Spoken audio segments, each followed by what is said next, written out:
the person to take the sword to boss. जय हिंद, जय हिंद, जय हिंदुस्तान की आजादी, हमारे देश की आजादी। तुम मुझे खून दो, मैं तुम्हें आजादी दूंगा। आजाद हिंद जिंदाबाद, आजाद हिंद। देती हमें आजादी बिना खड़ग बिना ढाल, साबरमती के संत तूने कर दिया कमाल, कि हमें आजादी किसने दिलाई। Of the midnight hour, when the world sleeps, India will awake to life and freedom. सभी वीडियो देखने वालों को हमारे 74वें स्वतंत्रता दिवस की हार्दिक शुभकामनाएं। आज का दिन हर भारतीय के लिए काफ़ी खास है, क्योंकि आज ही के दिन हमने अंग्रेजों से आज़ादी पाई थी और सभी जानते हैं कि इस आज़ादी के लिए हमारे वीर सपूतों ने अपना लहू बहाया था। कितने ही वीरों ने कुर्बानियां दी थी और कितनों ने ही अपना जीवन देश के लिए समर्पित कर दिया था। लेकिन क्या आप जानते हैं कि अंग्रेजों से हमें आज़ादी आखिर में किस कारण से मिली? क्या वह खास वजह थी जिस वजह से अंग्रेजों ने भारत छोड़ा और हमें आज़ादी दी? तो आज हम इस वीडियो में वही तथ्य जानेंगे कि आखिर में क्या वजह थी जो अंग्रेजों ने हमें 15 अगस्त 1947 के दिन एक आज़ाद देश घोषित किया। लेकिन वीडियो चालू करने से पहले मैं आप सभी को बता दूं, मैं किसी भी पॉलिटिकल पार्टी से बिलोंग नहीं करता हूं और हर कोई यह वीडियो भारत की नज़र से देखे, क्योंकि मैं सिर्फ फैक्ट्स और तथ्य के बारे में बात करूंगा। तो आइए हम डिस्कस करते हैं। सबसे पहले हम बात करते हैं कि क्या भारत को आज़ादी मोहनदास करमचंद गांधी, जिन्हें हम महात्मा गांधी बोलते हैं या गांधी जी बोलते हैं, क्या उनकी वजह से मिली? तो हम कुछ फैक्ट्स के बारे में बात करते हैं कि 1857 की क्रांति में अंग्रेजों को काफी भारी भरकम नुकसान हुआ था और अंग्रेज ये समझ चुके थे कि अगर ये हिंसा जारी रही या आगे भी ऐसी हिंसा होगी तो अंग्रेजों का भारत पे शासन करना, राज करना काफी मुश्किल हो जाएगा। ऐसे में वह एक पार्टी गठित करते हैं जिसका नाम होता है कांग्रेस, और इसी का लीडर वह आगे चल के बनाते हैं महात्मा गांधी को। जी हाँ, और गांधी जी जो आज़ादी की क्रांति की राह थी उसको हिंसा से अहिंसा पे मोड़ देते हैं। गांधी जी ने सारे देशवासियों को एक अहिंसा का मार्ग दिखाया और यह बतलाया कि हमें आज़ादी जो है वह अहिंसा के मार्ग पे चलकर भी मिल सकती है। अब अगर हम कुछ फैक्ट्स की बात करें तो अंग्रेजों ने कभी भी गांधी जी पर ना तो लाठी चार्ज किया, ना कभी उनको टॉर्चर किया और ना ही काला पानी जैसी कोई सजा दी। गांधी जी जब भी जेल भी गए तो उन्हें वीआईपी जैसा ट्रीटमेंट दिया गया और थोड़े ही दिनों में छोड़ दिया गया। वहीं अगर हम दूसरे क्रांतिकारियों की बात करें जिसमें लाला लाजपत राय हैं, वह भी जो है अहिंसा का मार्ग अपनाते थे। उन्होंने भी बड़े ही पीसफुल तरीके से प्रोटेस्ट करी, लेकिन अंग्रेजों ने उन पे लाठीचार्ज भी किया, उन्हें टॉर्चर भी किया और आपको पता ही होगा कि उसी लाठीचार्ज में वो शहीद भी हो गए। पूरे जीवन काल में गांधी जी पर 4 बार अटैक हुए, जिसमें से 3 बार अंग्रेजों द्वारा ही उन्हें बचा लिया गया और चौथा अटैक नाथूराम गोडसे ने किया जो आज़ादी के बाद था, जिसमें गांधी जी की जान चली गई।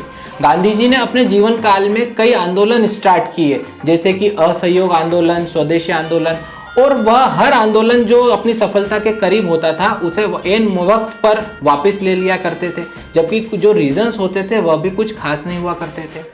अगर हम बात करें गांधी जी की तो वह पेशे से वकील थे और वकालत किया करते थे, लेकिन उन्होंने अपने पूरे जीवन काल में कभी भी किसी भी क्रांतिकारी के लिए केस नहीं लड़ा। और तो और आपको पता ही होगा कि भगत सिंह, राजगुरु और सुखदेव की जो मर्सी पिटीशन है वह भी गांधी जी साइन करके उन्हें फांसी से बचा सकते थे, लेकिन गांधी जी ने ऐसा नहीं किया।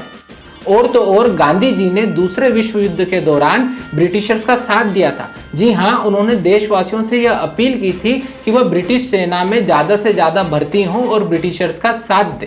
क्या आपको लगता है जिन अंग्रेजों ने जलियांवाला बाग में शांतिपूर्ण प्रदर्शन कर रहे सैकड़ों लोगों को गोलियों से भून दिया था, वह अहिंसा के मार्ग पर चलते हुए लोगों को आज़ादी दे देंगे?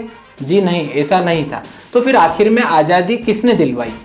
तो क्या हमें आज़ादी खुदीराम बोस, चंद्रशेखर आजाद, भगत सिंह, राजगुरु, सुखदेव जैसे क्रांतिकारियों ने दिलवाई? जी नहीं। हम इनकी शहादत को सलाम करते हैं और इनको कोटि कोटि नमन करते हैं, लेकिन इन लोगों ने भी अंग्रेजों को इतना नुकसान नहीं पहुंचाया था कि वह भारत को आज़ादी दे। तो फिर भारत को अंग्रेजों से आज़ादी मिली कैसे? किसका सबसे ज़्यादा योगदान रहा? तो हम बात करते हैं भारत की आज़ादी में जिस एक शख्स का सबसे बड़ा योगदान था, वह थे सुभाष चंद्र बोस। जी हाँ दोस्तों, अंग्रेज अगर किसी से डरते थे तो वह थे सुभाष चंद्र बोस और उनके द्वारा बनाई गई उनकी आज़ाद हिंद फौज। सुभाष चंद्र बोस द्वारा बनाई गई आज़ाद हिंद फौज के 26,000 सैनिक जो हैं वह देश के लिए शहीद हुए थे और बदले में उन्होंने 35 से 40,000 अंग्रेजी सैनिक भी मौत के घाट उतारे थे और यही वह फौज थी जिससे अंग्रेज काफी डरा करते थे। और दूसरे जो शख्स थे जिनका भारत की आज़ादी में सबसे बड़ा योगदान रहा है वह है एडोल्फ हिटलर। जी हाँ दोस्तों, आपको हैरानी की बात लगेगी लेकिन एडोल्फ हिटलर भी एक मुख्य कारण थे जिनकी वजह से भारत को आज़ादी मिली थी। दूसरे विश्व युद्ध के दौरान हिटलर ने फ्रेंच आर्मी और ब्रिटिश आर्मी की पूरी तरह से कमर तोड़ के रख दी थी। इनकी आर्मी तो बर्बाद हो ही चुकी थी, साथ ही इन दोनों देशों की जो इकोनॉमी थी वह भी इतनी खराब हो चुकी थी कि अब ये दिवालिया होने की कगार पर आ चुके थे। इधर विश्व युद्ध की वजह से ब्रिटिश आर्मी पर काफी दबाव पड़ रहा था और उसका खजाना भी खाली हो रहा था, और इधर सुभाष चंद्र बोस की आजाद हिंद फौज ब्रिटिशर्स पे दूसरा हमला करने के लिए भी तैयार खड़ी थी। तो ऐसे में ब्रिटिशर्स करें तो करें क्या? जर्मनी द्वारा हो रहे हमले और बर्बाद होती इकोनॉमी के कारण अब ब्रिटेन और फ्रांस इस पोजीशन में नहीं थे कि वह किसी अन्य देश पर ज्यादा दिन तक शासन कर सके, और इसी वजह से उन्होंने काफी देशों को आजाद करने का सोचा, जिसमें Sri Lanka, Burma, Malaysia, Jordan, Palestine, Cambodia, Bharat आदि देश शामिल थे।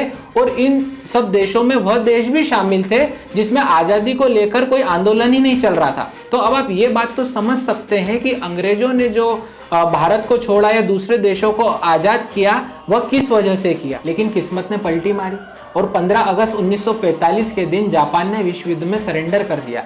लेकिन अब अंग्रेज जो हैं इकोनॉमिकली इतने वीक हो चुके थे कि वह कोई भी अब दोबारा हमला नहीं सहन कर सकते थे, और उनका मानना था कि भविष्य में कोई भी सुभाष चंद्र बोस जैसा व्यक्ति भारत पर शासन करेगा जो कि उनके लिए अच्छा नहीं होगा। इसलिए उन्होंने स्वयं ही भारत को छोड़ने की ठानी और 15 अगस्त 1947 के दिन अपनी मनपसंद सरकार बना के वह हिंदुस्तान को अलविदा कह गए। तो यही वह असली कारण था जिसकी वजह से हमारे प्यारे भारत देश को अंग्रेजों से आज़ादी मिली थी। अगर हम अहिंसा मार्ग की बात करें तो अहिंसा का मार्ग काफ़ी अच्छा है, लेकिन हम आज़ादी के केस में इसे नहीं अपना सकते क्योंकि अहिंसा के मार्ग ने हमें आज़ादी नहीं दिलाई है, किंतु जो आज़ादी हमें काफ़ी समय पहले ही मिल जानी थी उसको सिर्फ डिले किया है। तो जाते जाते दो पंक्तियों द्वारा अपने शब्दों को विराम देना चाहूँगा। मिली तुम्हें आज़ादी सिर्फ अहिंसा से, मिली तुम्हें आज़ादी सिर्फ अहिंसा से, ये तुमसे किसने कहा? बैठे हो तुम अपने घरों में बड़े आराम से, इसके लिए कई वीरों का लहू बहा। कई लोगों ने अपना पूरा जीवन दिया, कई लोगों ने अपना पूरा जीवन दिया और सैकड़ों ने जान गंवाई है, और मेरे प्यारे भारत देश ने हर व्यक्ति के योगदान से आज़ादी पाई है। तो अगर आपको मेरा ये वीडियो पसंद आया है तो प्लीज़ लाइक कीजिए, शेयर कीजिए, और जिस किसी ने भी अभी तक चैनल को सब्सक्राइब नहीं किया है सब्सक्राइब कर लीजिए। और जी हाँ, आज 15 अगस्त है तो प्लीज़ कमेंट बॉक्स में जय हिंद जय भारत जरूर लिख दीजिए।